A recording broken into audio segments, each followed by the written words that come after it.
Merhabalar, kanalıma hoş geldiniz sevgili dostlar. Ben Damla Akduman. Bu videoda sizlerle birlikte çıtır çıtır bir etek örüyoruz.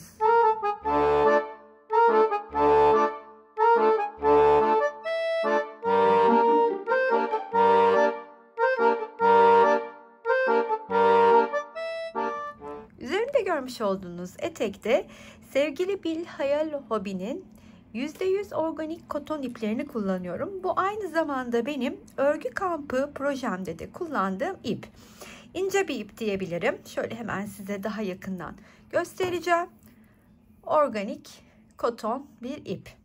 Şimdi bu iple eteği belden başlayarak öreceğiz. Bunun için de aslında yapmamız gereken şey basende en geniş noktadan ölçü alıp o ölçüye göre bademlerimizi hazırlamak ya da ördükçe bademleri kalça kısmında ölçmek. Videoya kısa bir ara. Sizlere katıl butonundan söz etmek istiyorum. Katıl butonuna tıklayarak oradaki seçeneklerden birini kendinize göre değerlendirip bana destek olabilirsiniz. Bütün katıl destekçilerime kucak dolusu sevgiler, teşekkürler. Nasıl başlıyoruz? Hemen göstereyim. Benim tahmini sayım 84-86 badem içine çalışacağım. Bademlerim şu şekilde. Tabii ki eteği kendi bedenime göre çalıştığım için 36 beden çalışıyorum. Sizin burada hani yapmanız gereken aslında benim kaç beden çalıştığımdan ziyade söylediğim gibi kendi baseninizde ya da yapacağınız kişinin baseninde ölçmeniz. Şimdi ilmeği çıkarttıktan sonra 1, 2, 3 zincir çekiyorum. Tığın üstüne ipimi alıp ilk zincirin içine batıp bir ikili trabzan örüyorum. Tekrardan 1, 2, 3 zincir çekiyorum. Buradaki bu defa şu bademin arasına batıp bir ikili trabzan örüyorum. Benim ipime uygun olan tığ numaram 2,5 milimde, ondan ötürü 2,5'lu örüyorum ama siz hangi iple örüyorsanız hem ipinize hem elinize göre tığınızı belirleyin. 3 zincir çektim, tığın üstüne ipimi aldım. Burada örmüş olduğum şu bademin iç kısmına batıyorum, ortasına yeniden 1, 2 kere de çıktım, bir ikili trabzan, 1, 2, 3, tığın üstüne ip al, yine ortasına bat, 1, 2, 1, 2, 3 zincir, 1, 2, 1, 2, 3 zincir.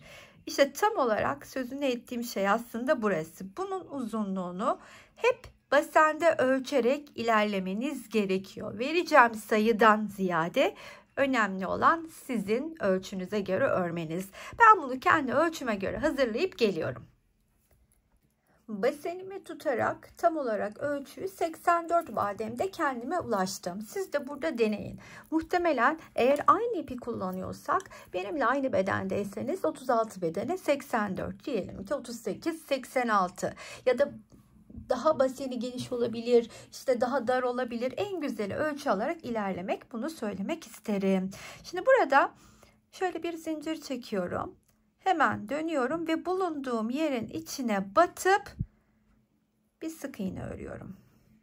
Daha sonra şuradaki en soldaki kısmına yeniden batıp ilmek çıkartıp bir sık iğne daha örüyorum. Ve aynı yere bir daha, şu en sola bir daha batıp bir ilmek daha çıkarıp bir kez daha örüyorum.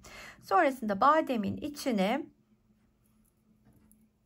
her bir badem boşluğunun içine 2 adet ikili trabzan örerek bu bademin sonuna kadar ilerleyeceğim bademlerin. En sonuncu bademe geldiğimde de yine 2 tane ikili trabzanımı ördükten sonra artık bir halka haline getirmek istiyorum ve daire şeklinde örmeye devam edeceğim. Orada minik bir atraksiyon yapacağız. Şurada bir birleştirme yapıp öyle ilerleyeceğiz. Dediğim gibi sonuna kadar her bir bademin içine 2 tane ikili trabzan örelim.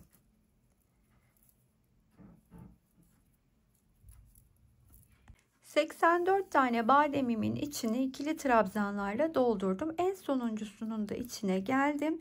2 taneyi onun içine de ördükten sonra şimdi burada yapacağım işlem şu olacak. Bakın şöyle düzgünce aynı yönde tutarak diğer taraftaki ilk örmüş olduğum bademin olduğu yeri buluyorum. Yani şöyle bakın. Hepsi birbirine bakarken aynı yöndeyken aldım. Şöyle döndürdüğümde bakın üst üste koyduğumda da üst üste bakın aynı yönde. Şimdi şöyle alayım şunu. Şöyle bir taraftan bu böyle aynı yönde duruyor olsun. Ve ben şimdi buraya şuradaki son başlarken ki şu kısımda biliyorsunuz yukarı çıkarken örmüştüm ya. Şimdi burada da biterken de bir tane bademle bitireceğim. Şimdi buraya batarken bu dibine batarken sondakinin bademin burada da ilk ördüğüm bademin dibine batıyor olacağım. Bakın şurada ilk örmüş olduğum bademin dibini buluyorum. Batıyorum. Tam dibine batacağım. Şuradan da ilmek alayım. Şunu değil. Heh. Buradan battım. Burada da battım. Sonra ilmeğimi hem buradan hem bundan çıkartıyorum. Ve bir ikili trabzan örüyorum. Kaydırarak da buradaki ilk örmüş olduğum yine trabzanın tepesine geliyorum. İlk örmüş olduğumun bakın. Kaydırarak tepesine geldim. Bakın şurada gayet güzel halkamı oluşturmuş oldum. Şimdi hiçbir şekilde dönme de yapmayacak. Düzgünce üstünü örebileceğiz. Şimdi bulunduğum yere çıkartayım şunu. Şimdi bulunduğum yere bir zincir çekip tığımın da üstüne ip alarak aynı noktaya batıp bir yarım trabzan çakma sık iğne örüyorum. Tığın üstüne ip alıyorum. Yandaki trabzanın tepesine bir yarım trabzan. Tığın üstüne ip alıyorum. Artık siz çakma sık iğne de diyor olabilirsiniz. Nasıl adlandırıyorsanız. Bu şekilde bütün alttaki ikili trabzanlarımın tepesine bunu uygulayacağım. Ta ki dönüp başladığım noktaya gelene kadar. Bu sırayı da bu şekilde tamamlayalım. Şöyle göstereyim. Çakma sık iğnelerimi örerek başladığım noktaya yaklaştım. Bakın sonuna kadar her bir ikili trabzanın tepesine çakma sık iğnemi örüyorum. Şöyle göstereyim. Sonra burada ilk ördüğümün tepesine kaydırarak geliyorum ve şimdi bir üste çıkacağız. Nasıl çıkıyorum bir üste? Burada yine bir zincir çekiyorum. Tığın üstüne ipimi alıp aynı noktanın içine batıyorum ve ilkini örüyorum. Sonra sırasıyla her bir çakma sık iğnenin tepesine bir çakma sık iğne daha. İşte ben buradaki genişliği, yani bele oturacak kısımdaki genişliğimi 10 santim olarak planladım. 10 santim olarak öreceğim ve şu kısım 10 santim olana kadar da ilerleyeceğim. Sonrasında tabii üste çıkıp modeli nasıl kurduğumu da birlikte göreceğiz. Ben şu aşamadayken kaç santim olduğunu benim parçamın size ölçü de vermek istiyorum. Dediğim gibi ben small x small 34-36 beden giyiyorum. Bunu lütfen hep dikkate alarak verdiğim ölçüleri değerlendirin. Şöyle hemen göstermek istiyorum. Mezuramı açtım. Bakın şöyle 41,5 daha doğrusu 42 santim ama tabii bunun biraz genişleme esneme payı da var, onu da göstereyim size. Yani basenimden bakın şöyle 45 santime kadar genişleyerek çıkabilecek. Benim de basen ölçüm zaten 90 santim, bunu da belirteyim. Çok rahatlıkla geçecek ve belime doğru gelecek. O zaman yarım trabzan çakma ya da çakma sık iğne diyorsak öyle diyelim, 10 santim örüp, yani aşağı yukarı şöyle göstereyim onu da. Şuradan itibaren, yani şuradan itibaren aslında 10 santim diyorum. Şu kadar örüp modelin kurumuna geçeceğim. 14 sıra halinde sık iğnelerimi tamamladım. Şimdi artık bir üst sıraya geçtiğimde 14 sıra benim için yeterli ölçü oldu. Bir üst sıraya çıkacağım ve aşağıdaki her çakma sık iğnemin üstüne bir tane ikili trabzan öreceğim. Bunun için de yine hemen ilk ördüğüm bu sıradaki çakma sık iğnenin tepesine kaydırarak geliyorum. Bunu 2 kere dolamışım. Bir saniye. Kaydırarak geliyorum. Ve hemen bulunduğum yere yükselip bir tane ikili trabzan örüyorum. Ve bundan sonra başladığım bu noktaya kadar bir sıra halinde ikili trabzanlarımı öreceğim. Bu sıranın üstüne çıktığımızda da artık modelimizi kurmaya başlayacağız. Bir sıra ikili trabzanlarımı ördükten sonra artık bir üste çıktığımda eteğimin modelini de kurmaya başlayacağım. Bunun için üstünde bulunduğum trabzanla beraber onun yanındaki ve onun yanındaki yani 3 trabzanın üstüne, burada ben fake trabzanla dönüyorum. Sizler 3 zincirle de yükselebilirsiniz. Şimdi bu 1. Hemen yanındakine 2 ve onun yanındakine 3.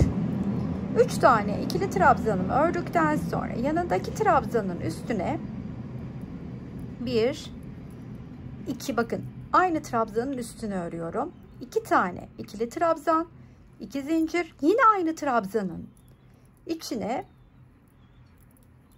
2 tane ikili trabzanımı ördüm. Yeniden 3 tane ikili trabzan. Yanındakine batıyorum. Şimdi 3 tane ördükten sonra bakın 2 tane aynı trabzanın üstüne örüyorum. 2 zincir, yeniden 2 tane ikili trabzan aynı boşluğa.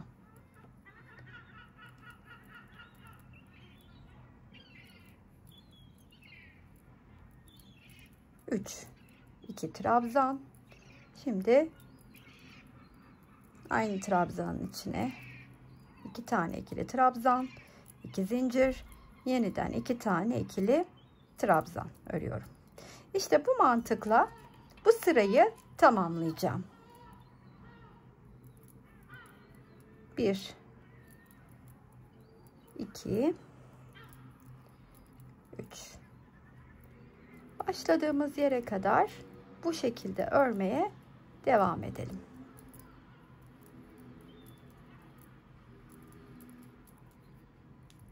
İlk sırayı aynı şekilde örerek tamamladığım, gösterdiğim şekilde. Burada sona geldiğimde bu üçlünün arasına da bir tane şu 2 zincirli gruptan örmem lazım ama bir tane değil 2 tane trabzanım kaldı. Ben o 2 tane trabzanı bir şekilde yedireceğim. Nasıl yedireceğim? Hani aynı trabzanın içine 2 tane örüyordum ya. Şimdi burada bir tane trabzanın üstüne 2 taneyi, arada da 2 zincir çekeceğim. Diğer trabzanın içine de 2 taneyi öreceğim.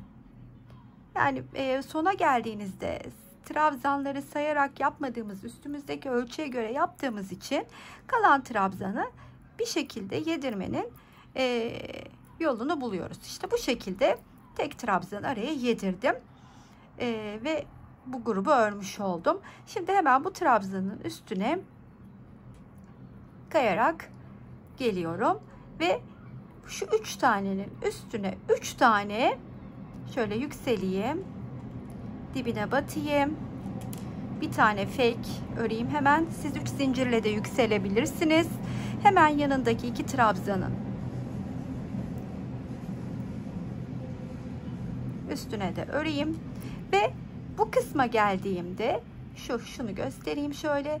Hemen şu 2 zincir çektiğim yere geliyorum. Bu aynı yere battığım trabzanların üstünü örmüyorum. 2 zincir çektiğim yere geliyorum. İçine Yine 2 tane ikili trabzan, 2 zincir, 2 tane ikili trabzanımı örüyorum ve buradaki 2 trabzanı atlayıp bu 3'ün üstüne 3 tane ikili trabzanımı örüyorum. Şimdi yine 2 zincirli boşluğun olduğu yere geldim. Aynı boşluğun içine 2 tane ikili trabzan, 2 zincir, 2 tane ikili trabzan. Buradaki 3 trabzanın şunu atladıktan sonra 3 tane ikili trabzan. İşte aslında aşağıdakini yukarıda da tekrar ediyorum. Hep böyle devam ederek öreceğim. Şimdi bir üste çıktığımı da nasıl çıktığımı da size göstermek istiyorum. Ama başladığım noktaya kadar aynı mantıkta ilerleyip geleyim bir üste çıkarken.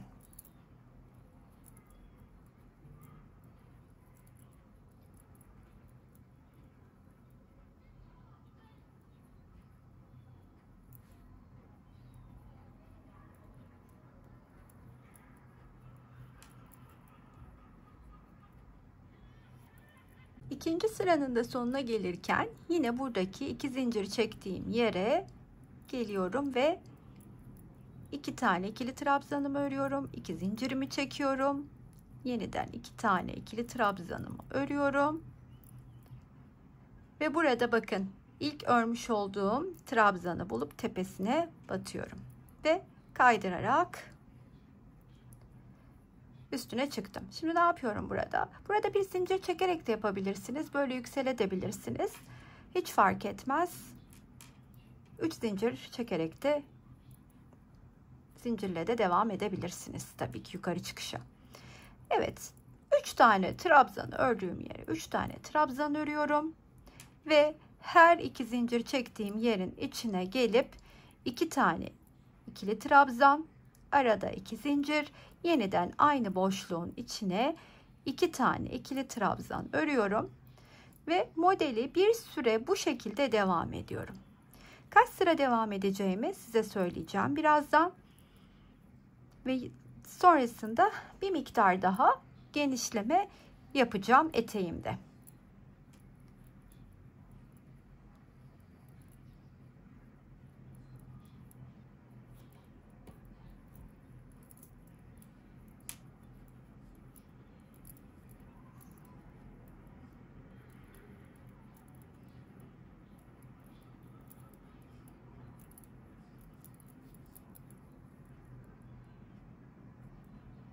Arttırma kısmına geçtiğimden itibaren şu kısmı 22 sıra halinde ördüm. 22 sıra ördükten sonra artık bir üst sıraya geçtiğimden itibaren bir tık daha arttırmamı çoğaltacağım. Bitirene kadar da o şekilde devam etmeyi düşünüyorum. Şimdi bir üste çıkıyorum. Bu üçlü ördüğüm yerde herhangi bir değişik işlem yok. Gene 3 tane ikili trabzanın üstüne 3 tane ikili trabzan örüyorum. Lakin buraya geldikten sonra 2 adet ikili trabzan, 2 zincir çekiyordum. 3 adet ikili trabzan ama yine 2 zincir çekiyorum. 3 adet ikili trabzan yeniden. İkili trabzanlarımı bir trabzan arttırmış oluyorum. Üçlerim üstüne yine 3 tane öreceğim. Bu sıradan itibaren tamamlayana kadar da böyle devam etmeyi düşünüyorum. Bu şekilde de istediğim uzunluğa geldiğimde bitirip artık belini üstüne bir sıra daha geçip ipini geçeceğim. İsteyen lastik de dikebilir. Ben lastiksiz iple kullanmayı planlıyorum. Bakın yine geldim buraya. 3 ikili trabzan ve 2 zincir, 3 ikili trabzanımı ördüm. Tek yapacağım işlem bundan sonra bu olacak. Öyleyse ben istediğim boyuta kadar örmeye devam ediyorum. Boyunu 32 sıra halinde arttırmaya başladıktan sonra ördüm ve bitirdim. Şimdi eteğim tam istediğim uzunluğa geldi. Ben size benimki toplamda kaç santim uzun onu söyleyeceğim. Siz ama dilediğiniz kadar, istediğiniz uzunluğa kadar uzatabilirsiniz. Şöyle söyleyeyim. 44 santim diyebilirim şu uzun kısmından. 44 santim. Şimdi ne yapacağım? Şöyle bir beline bağlamak için ip hazırladım ki birazdan bunu nasıl hazırladığımı size göstereceğim. Ama ilk önce belini şöyle önüme alıyorum. Bakın şöyle önüme alıyorum. Hemen kadrajı da yaklaştıralım. Belini şu başladığım noktadan da başlayacağım. Şurada bademlerin boşlukları vardı biliyorsunuz. Şurada da batarak geçeceğim boşluğa. Şu boşlukların içine çalışmaya başlıyoruz. Her bir bademin alt kısmı, yani bu bademlere 2 kere çalışmış olacağız. Aşağı doğru, yukarı doğru daha doğrusu örerken 2 tane trabzan çalışmıştım. Şimdi buradan da batıp bademin içine, her bademin içine 2 tane ikili trabzanımı öreceğim. Şimdi bakın 2 tane oldu burası. Hemen yan taraftaki bademe geliyorum. Burada da var. Onun içine de 2 tane ikili trabzanımı örüyorum. Daha sonra burada biliyorsunuz bir geçiş yapmıştık. Şu bademe gelmeden evvel şuraya da 2 tane ikili trabzanımı öreceğim. Ve hemen bademe tekrar geliyorum. 1, 2.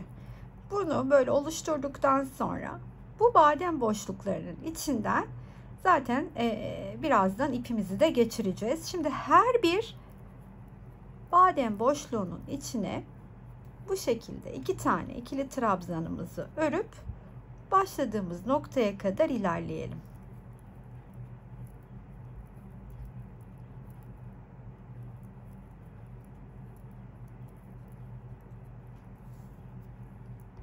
Belini de tamamladım. Şimdi şu şekilde de nasıl ördüğümü hemen size göstermek istiyorum. Aslında bu kanalda daha önce de paylaşmış olduğum bir teknik ama hemen göstereyim yine de. Uzuncana bir ipi sağ tarafa ayırıyoruz. Ben şimdi çok uzun ayırmayacağım. Kısa bir parçada göstereceğim için. Sonra buradan şöyle ilmeğimi çıkartıyorum. Ve şöyle örmeye başlıyorum bakın. Şu alttan sağda ayırdığım ipi tığımın üstüne alıyorum ve tığımdaki ilmekle üstüne aldığım ipi birlikte örüyorum. İstediğim uzunluğa kadar belime sarıp öyle düşünün, yani bir fiyonk atacağım, bağlayacağım. Bakın üstüne atıyorum, birlikte örüyorum. Üstüne atıyorum, birlikte örüyorum. Şöyle. Bu şekilde siz farklı bir teknik kullanarak da belindeki ipi örebilirsiniz. Şimdi bunu ayıralım. Ve şurası benim tam ön tarafımın ortası olduğu için şu görmüş olduğunuz kısımlardan ben ipimi geçirmeye başlayacağım. Bir tanesini atlayıp bakın kafama göre, yani şöyle batıyorum mesela.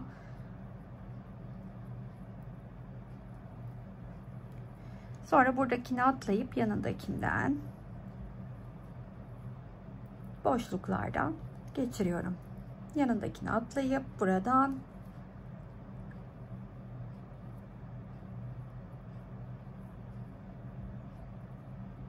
belime geçirip istediğim formu vereceğim şu şekilde.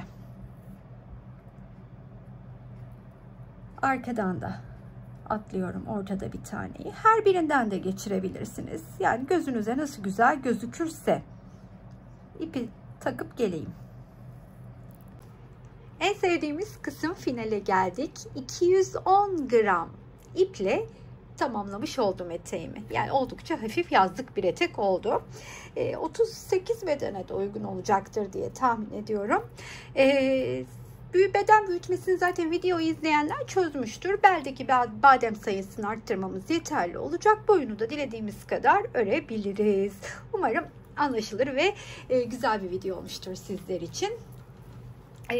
Sizlerden özel bir ricam olacak. Hala abone değilseniz, abone olmadan izliyorsanız şayet videolarımı, hemen aşağıda abone tuşuna basarak ücretsiz bir şekilde kanalıma abone olabilirsiniz ve tüm yeni gelen videolardan da böylelikle haberiniz olmuş olacaktır. Yorum ve beğeni yapmayı unutmazsanız da beni çok mutlu edersiniz. Hype ve katıl tuşlarıyla da dilerseniz kanalıma destek olabilirsiniz. Hoşunuza gittiyse, eteğimi beğendinizse her zaman olduğu gibi sizlerden bir kalbinizi rica ediyorum. Buraya kadar izleyen herkese çok ama çok teşekkür ediyorum. Sıradaki videolarda görüşmek üzere. Hoşça kalın arkadaşlar.